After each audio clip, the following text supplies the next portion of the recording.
साल पहले हम ही जैसे गरीब गुरबा हमारे बुजुर्ग, कोई आदिवासी समाज का, कोई सुरजापुरी समाज का, कोई शेरशाहवादी समाज का, कोई मुस्लिम, कोई हिंदू अंग्रेजों के खिलाफ लड़कर इस देश को आजाद किया था।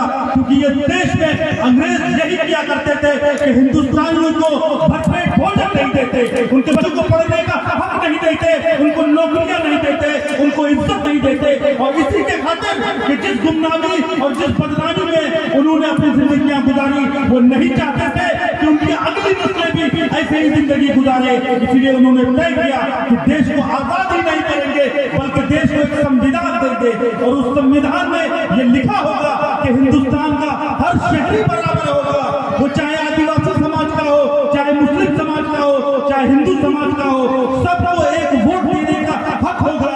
और वो लोग भी अपने वोट के हक से हुकूमतों को चुनेंगे। और हुकूमत अगर वो चुनेंगे तो राजा का बेटा राजा नहीं होगा, बल्कि एक आम बच्चा भी राजा बन जाएगा अगर उसको ये ताकत आप लोगों ने दे दी। ये निजाम इसलिए बनाया गया ताकि आपकी गरीबी का जवाब सिर्फ सियासत में जाकर है। जब तक आप ऐवानों में नहीं पहुंचेंगे, जब तक पार्लियामेंट में नहीं पहुंचेंगे, जब तक असेंबली में नहीं पहुंचेंगे, अपने लिए कानून नहीं बना सकते। और अपने लिए कानून नहीं बनाएंगे तो आपके खिलाफ जो लोग हैं, जो आपको गरीब देखना चाहते हैं, जो आपको अनपढ़ देखना चाहते हैं, वो आपको गलत मसलों में फंसा कर रख देंगे। आज देखिए, आपको सब कुछ पता है, सिर्फ ये नहीं पता कि आपकी वोट की ताकत क्या है।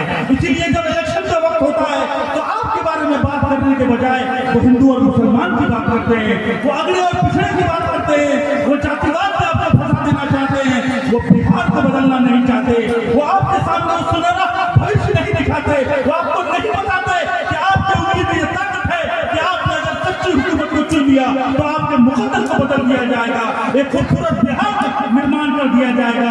और ये धोखाधड़ी सिर्फ 2-4 दिनों की नहीं है, बल्कि 40-50 साल से मुसलसल आप लोगों को इस धोखे में रखा गया। और इसी धोखे की समझ जब जनाब प्रशांत किशोर जी को हुई तो उन्होंने 2 साल का पदयात्रा किया। और पदयात्रा करने के बाद 1 करोड़ से ज्यादा बिहारियों को इस बात के लिए आमादा किया कि अब आप लोग तैयार रहिए कि वोट की ताकत के जरिए एक नई हुकूमत बनाएंगे।